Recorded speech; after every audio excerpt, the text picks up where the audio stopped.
여러분, 지금 이 순간에도 페르시아만 어딘가에서 미국 해군 구축함이 한 척의 유조선을 멈춰 세우고 있어요.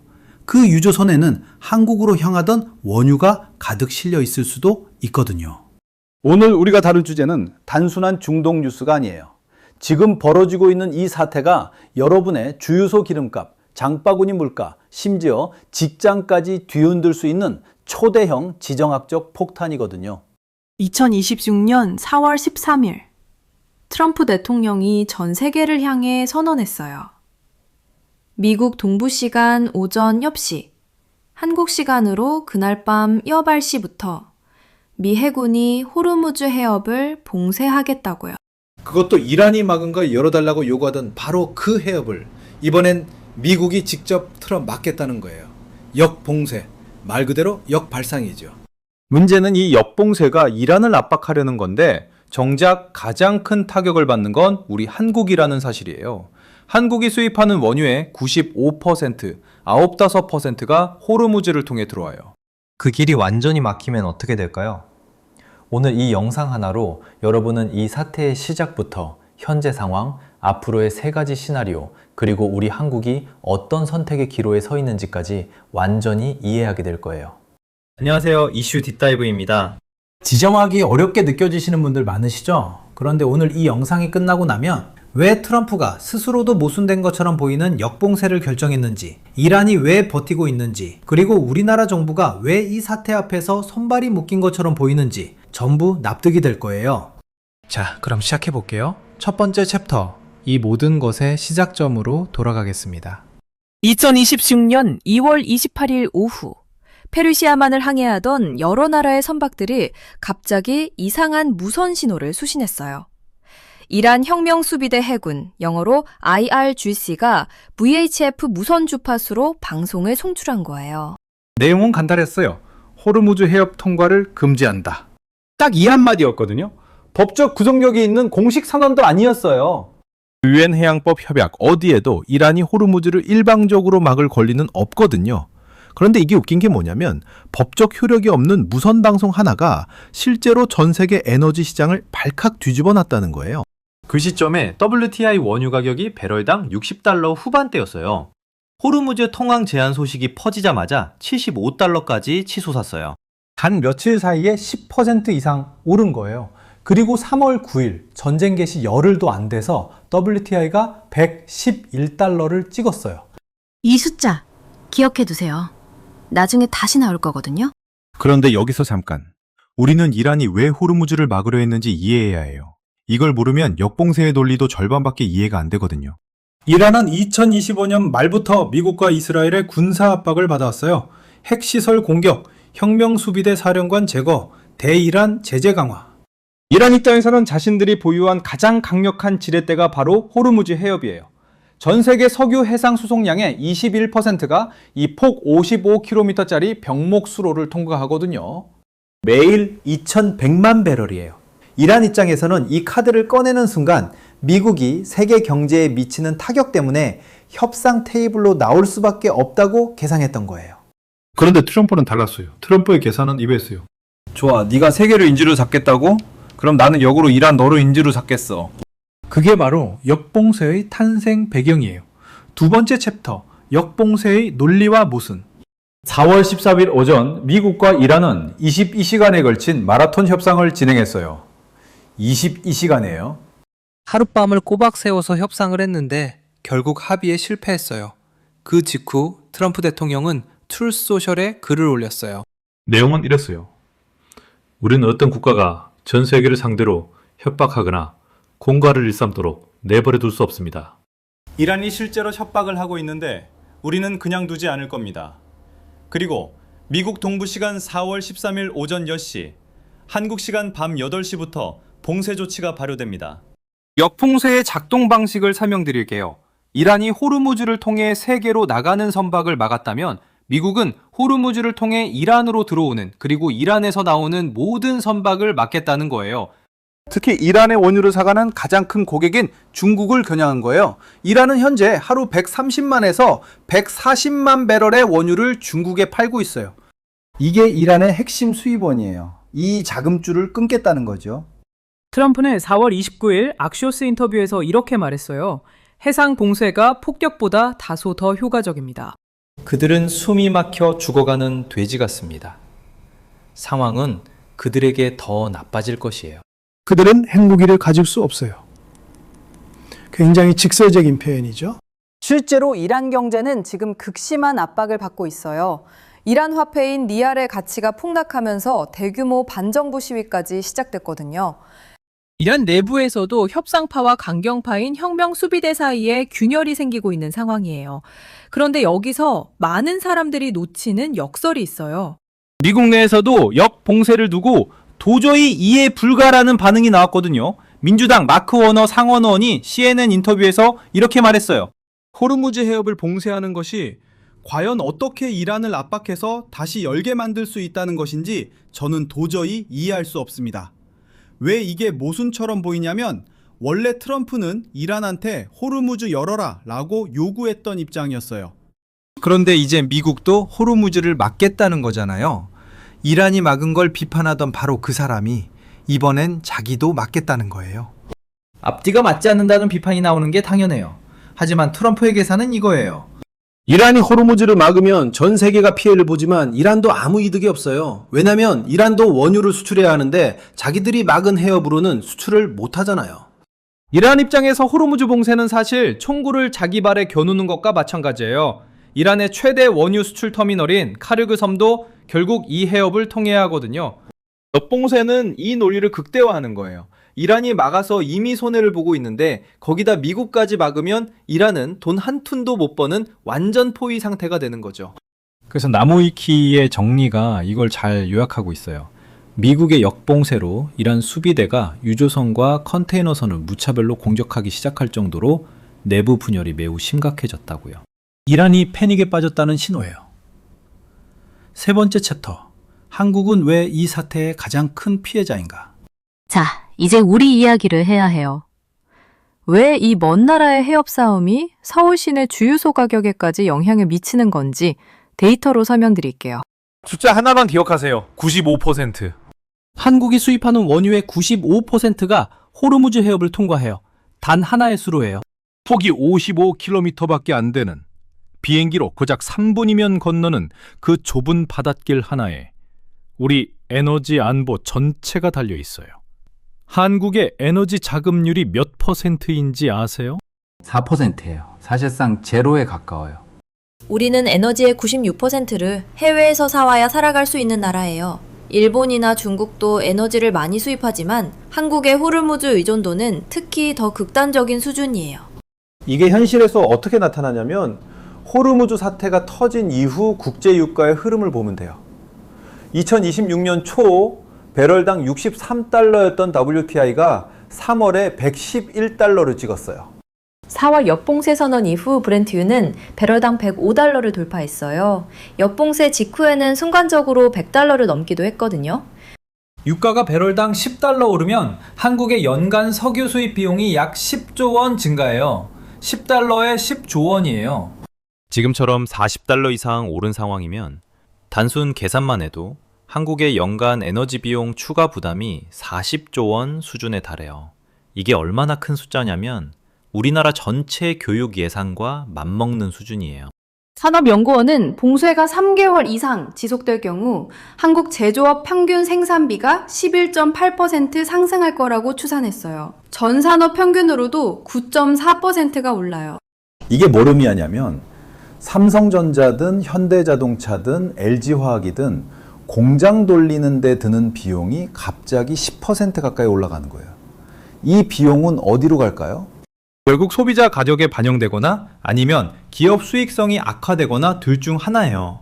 실제로 현대제철은 2026년 4월 실적 발표 컨퍼런스 콜에서 호르무즈 봉쇄로 인한 물류비 영향을 직접 언급했어요. 근거리 물류로의 전환에 주력하겠다는 계획을 밝혔거든요. 이미 현장에서 체감하고 있다는 뜻이에요. 자동차 수출도 흔들리고 있어요. 2026년 2월 자동차 수출이 전년 대비 약 20% 감소했어요.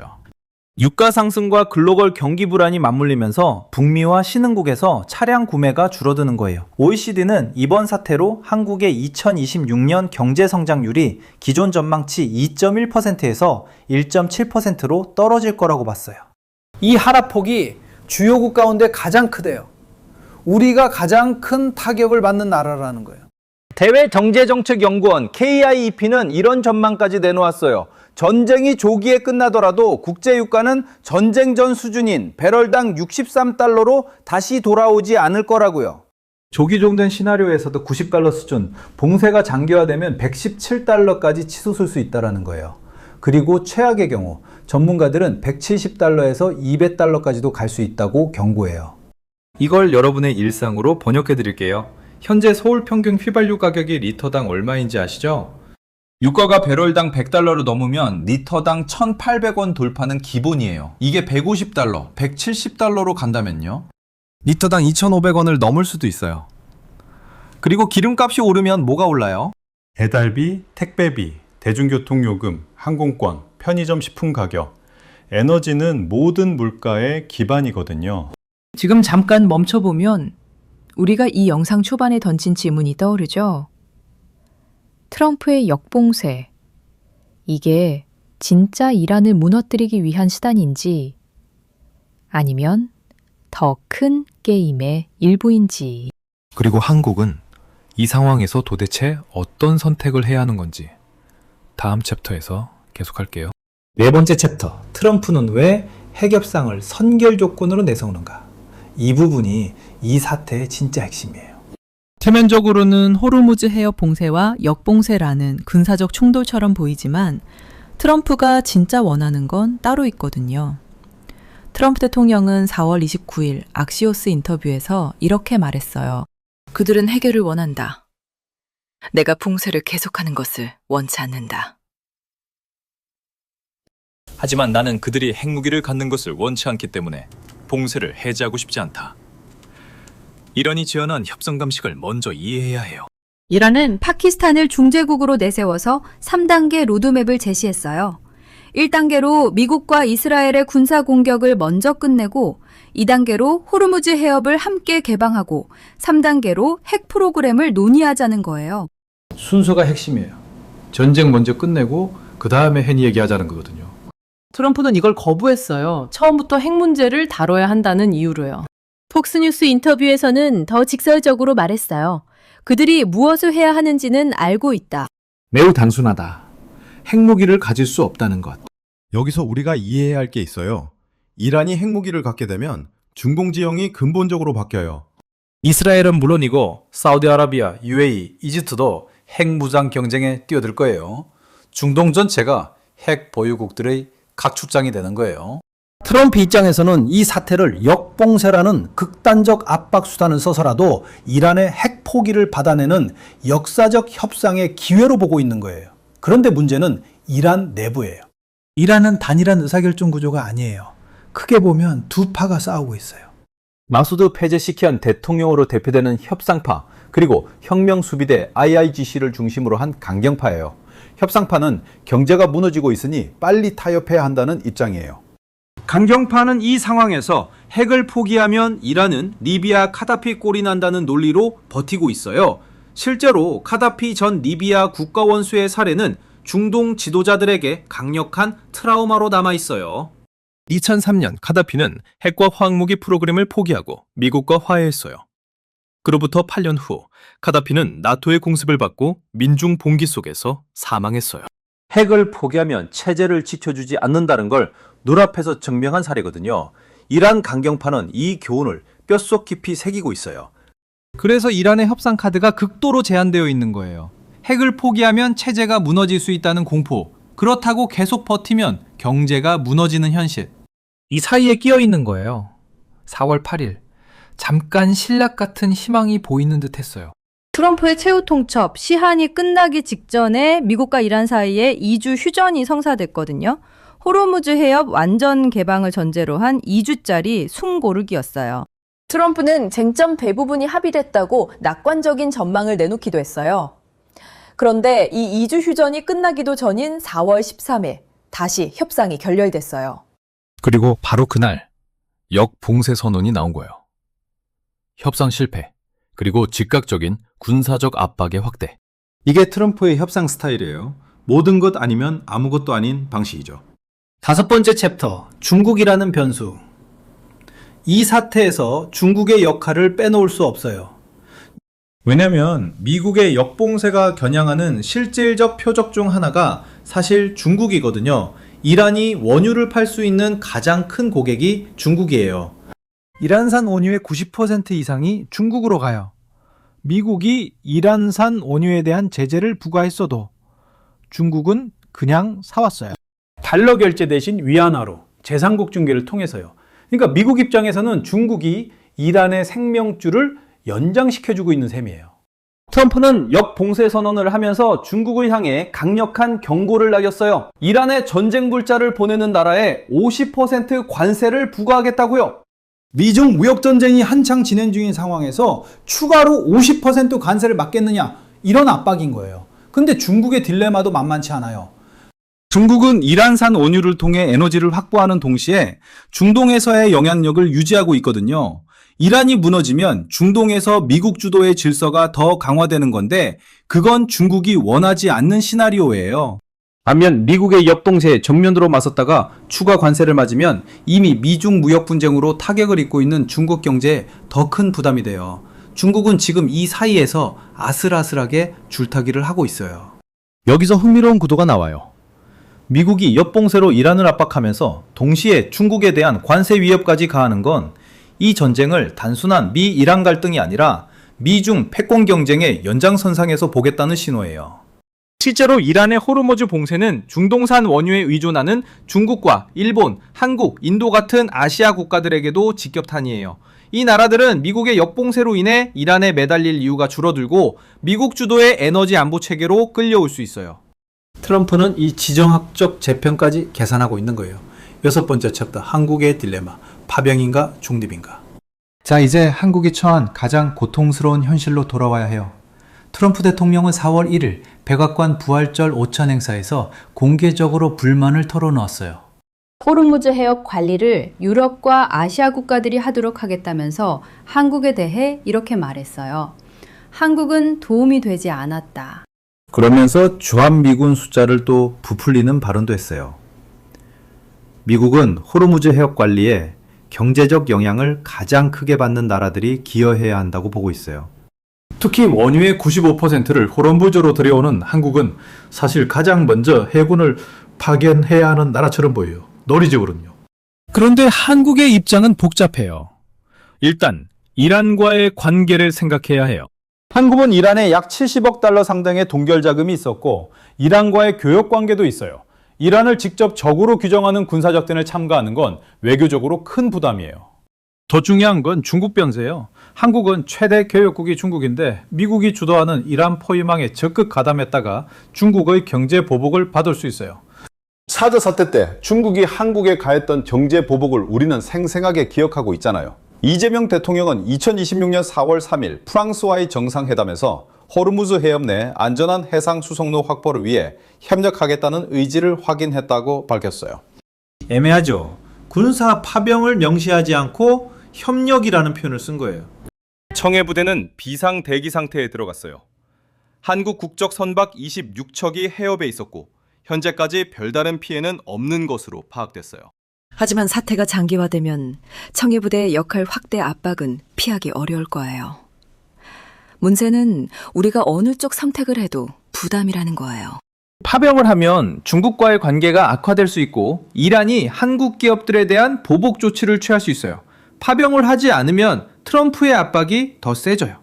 주한미군 방위비 분담금 협상에서 불이익을 받을 수도 있고 최악의 경우 한미동맹 자체가 흔들릴 수도 있어요. 게다가 에너지 분야에서의 취약성은 어떻게 할 거예요? 한국 정부는 이번 사태를 계기로 에너지 안보의 근본적인 구조 개혁 필요성을 절감하고 있어요.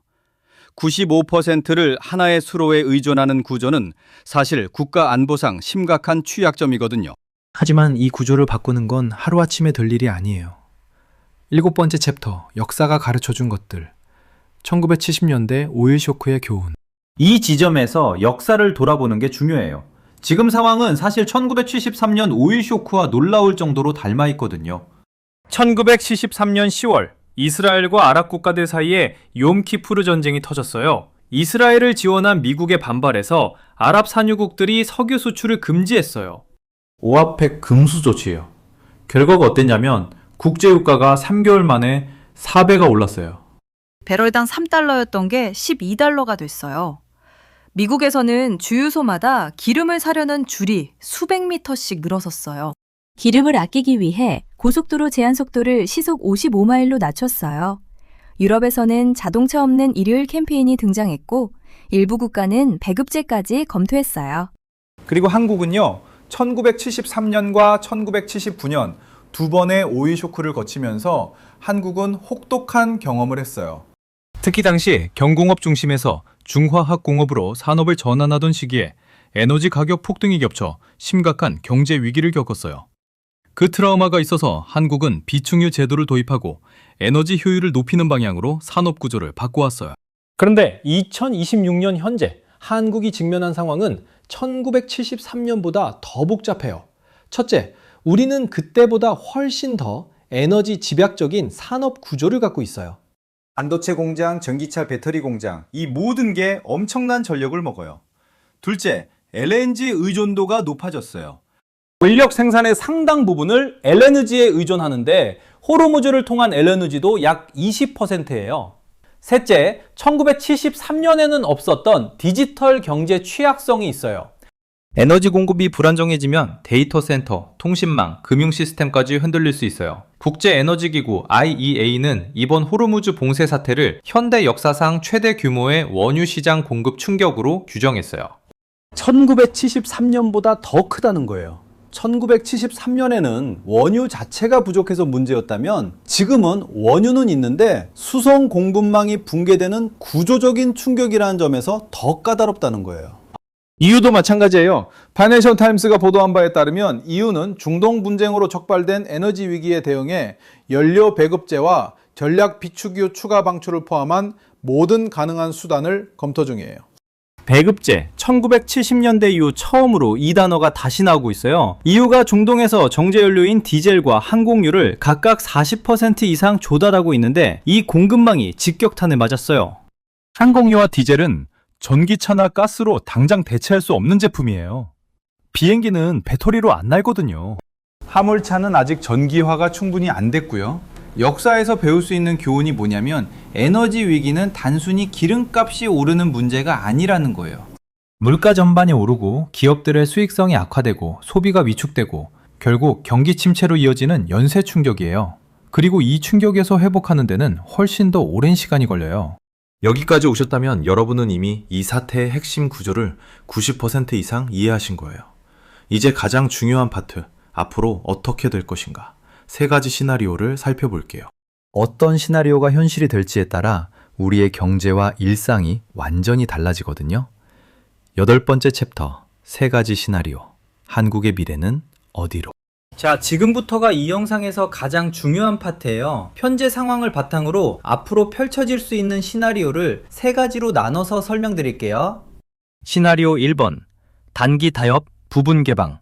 확률 약 40%. 이 시나리오의 핵심은 이란이 핵 프로그램에서 부분적인 양보를 하고 미국도 경제 제재를 일부 완화해주는 방식으로 타협이 이루어지는 거예요. 이 시나리오가 현실이 될 수 있는 근거가 있어요. 첫째, 이란 내 협상파의 목소리가 점점 커지고 있어요.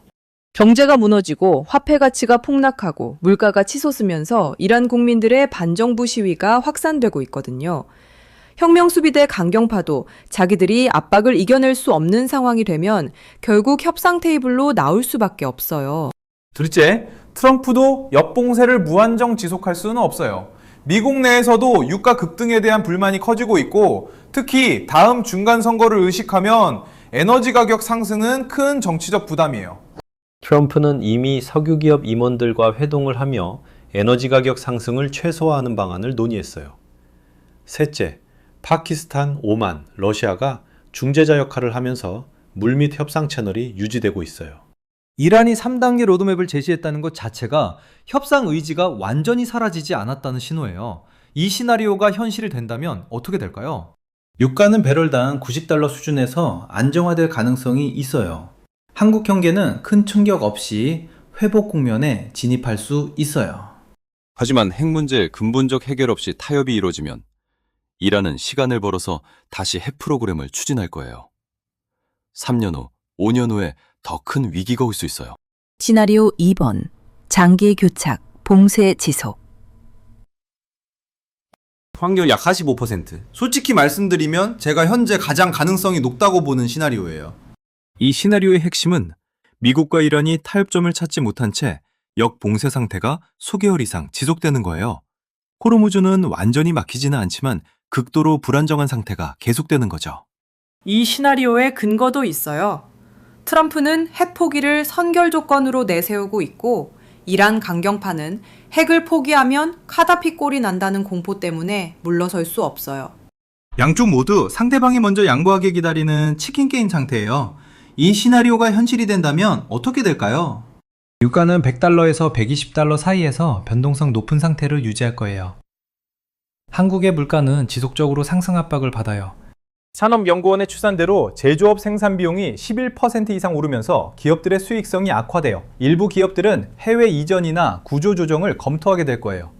에너지 시장에서는 흥미로운 구조 변화가 일어날 거예요. 중동에 대한 과도한 의존을 줄이기 위해 미국산 LNG 수입이 늘어나고 재생에너지 투자가 빨라질 거예요.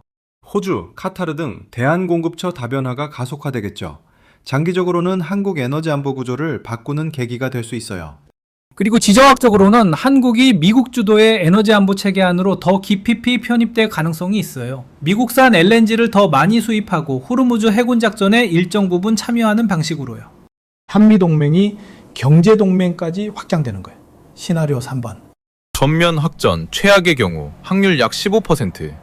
이 시나리오는 확률은 낮지만 현실이 될 경우 충격의 크기가 가장 큰 시나리오예요. 이 시나리오의 핵심은 미군과 이란 혁명수비대 사이에 직접적인 물리적 충돌이 발생하는 거예요. 이란 혁명수비대가 호르무즈를 통과하려는 선박을 공격하거나 미군 함정을 직접 위협하는 과정에서 무력 충돌이 일어나는 거죠. 이미 징후가 보이고 있어요.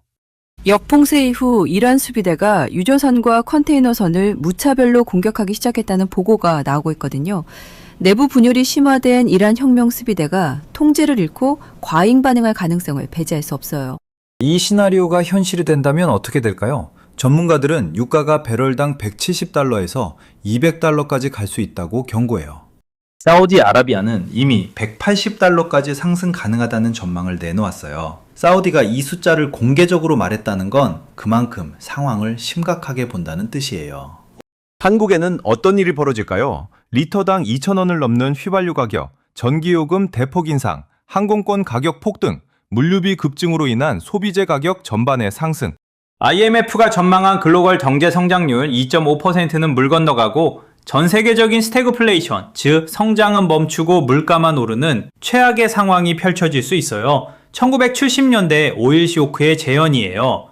물론 이 시나리오에서도 미국과 이란 모두 전면전에 들어가는 걸 원하지 않기 때문에 한쪽이 과도하게 에스컬레이션 되기 전에 물러서는 선택을 할 가능성이 높아요. 하지만 이미 과거에도 의도치 않은 사건들이 전쟁을 촉발시킨 사례가 있어요. 1918년 사라예보 암살 사건처럼요. 우발적 충돌 하나가 전면전으로 이어질 수 있다는 위험은 항상 존재해. 9번째 챕터. 우리는 무엇을 준비해야 하는가? 세 가지 시나리오 중 어떤 것이 현실이 되더라도 한국이 지금 당장 해야 할 것들이 있어요. 국가 차원에서 봤을 때 에너지 안보의 구조적 개편이 시급해요. 현재 한국은 전력 비축률을 약 91분량 보유하고 있어요. 하지만 이번 사태처럼 수개월 이상 지속될 수 있는 위기에는 턱없이 부족할 수 있어요. 비축 규모를 늘리고 지하 저장 시설을 확충하고 무엇보다 공급선 다변화를 진지하게 추진해야 해요. 미국산 LNG는 이미 대안으로 주목받고 있어요. 트럼프가 미국 LNG를 사가라고 압박하는 상황에서 이걸 부담이 아니라 기회로 볼 수도 있어요. 에너지 안보를 확보하면서 동시에 한미 경제 협력을 강화하는 명분이 생기는 거니까요. 재생에너지 전환도 이번 사태가 가속 페달을 밟는 계기가 될 수 있어요. 태양광, 풍력, 그리고 한국이 강점을 가진 원자력 에너지를 확대하는 방향으로 에너지 믹스를 바꿔야 해요. 에너지를 수입에 의존하는 한 이런 사태가 반복될 때마다 우리는 끌려다닐 수밖에 없어요. 기업 차원에서는 이미 움직이기 시작했어요. 석유화학 정유기업들은 유가 선물 시장에서 헤징을 강화하고 있어요. 제조업체들은 물류 경로를 다변화하고 에너지 효율 투자를 늘리고 있어요. 개인 차원에서는 어떻게 해야 할까요? 솔직히 개인이 이런 지정학적 위기에 대응할 수 있는 방법은 제한적이에요. 하지만 몇 가지는 할 수 있어요. 첫째, 이 상황이 단기에 해결되지 않을 가능성에 대비해서 가계 에너지 비용 예산을 여유 있게 잡는 게 좋아요. 특히 겨울을 앞두고 난방비 충격에 대비해야 해요.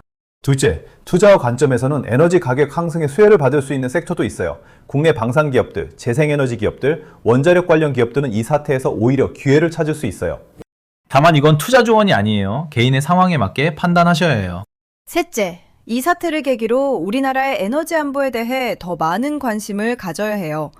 유권자로서 정부가 에너지 안보를 어떻게 다루고 있는지, 어떤 정책이 필요한지에 대해 목소리를 낼 수 있거든요. 10번째 챕터, 트럼프의 다음 수, 그리고 이란의 선택. 이 사태가 앞으로 어떻게 전개될지를 예측하려면 지금 이 순간 트럼프와 이란이 각각 무엇을 원하는지를 다시 정리해야 해요.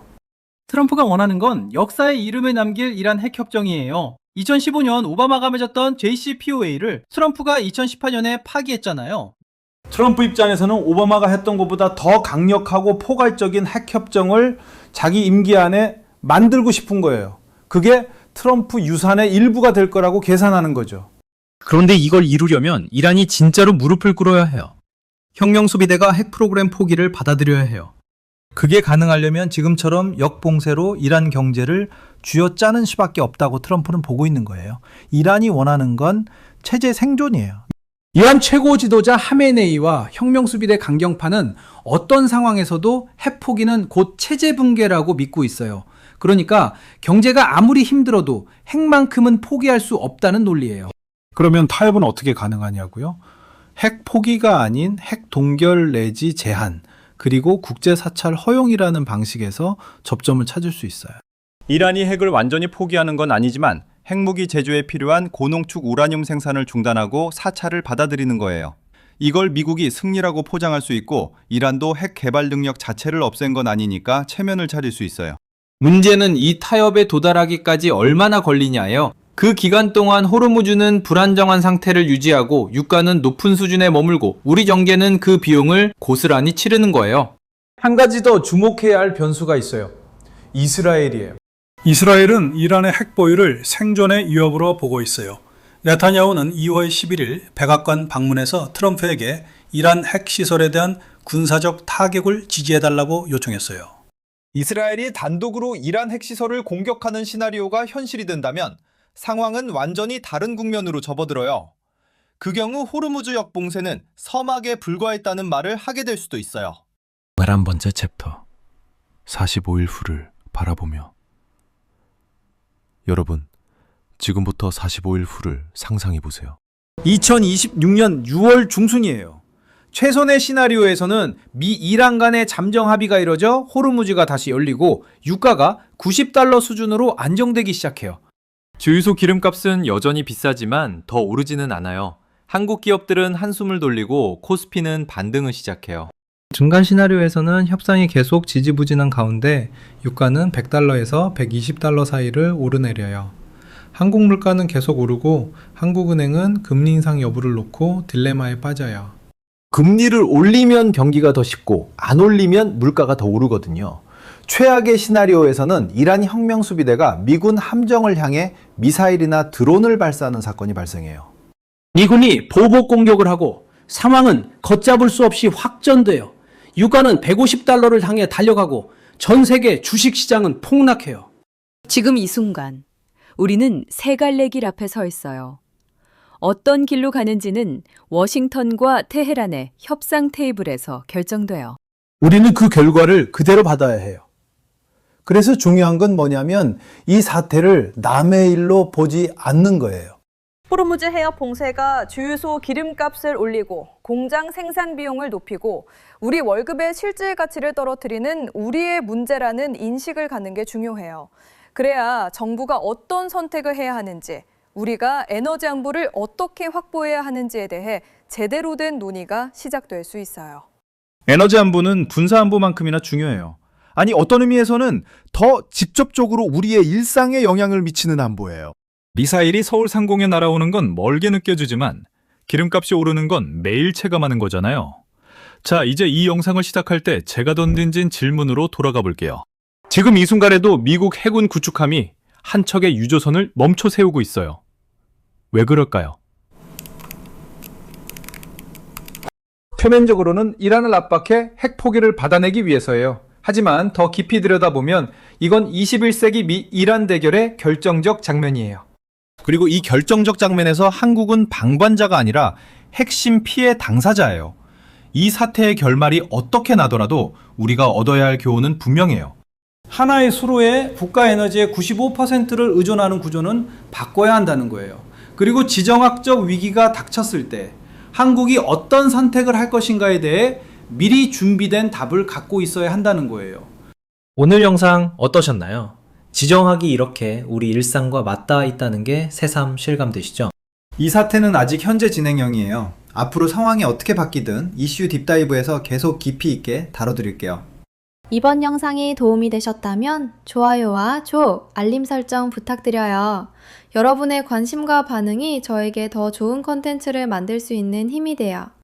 그리고 이 영상에서 가장 인상 깊었던 부분이나 더 알고 싶은 주제가 있으시면 댓글로 알려주세요. 다음 영상 주제 선정에 반영할게요. 다음 영상에서는 이 호르무즈 사태의 연장선상에서 한국의 에너지 안보 전략을 더 깊이 파고들 예정이에요. 우리나라가 에너지 독립을 향해 어떤 길을 걷고 있는지, 원자력은 정말 답이 될 수 있는지, 그리고 2030년 한국 에너지 지형은 어떻게 바뀔 것인지, 이 질문들에 대한 답을 함께 찾아볼게요. 그때 다시 만나요.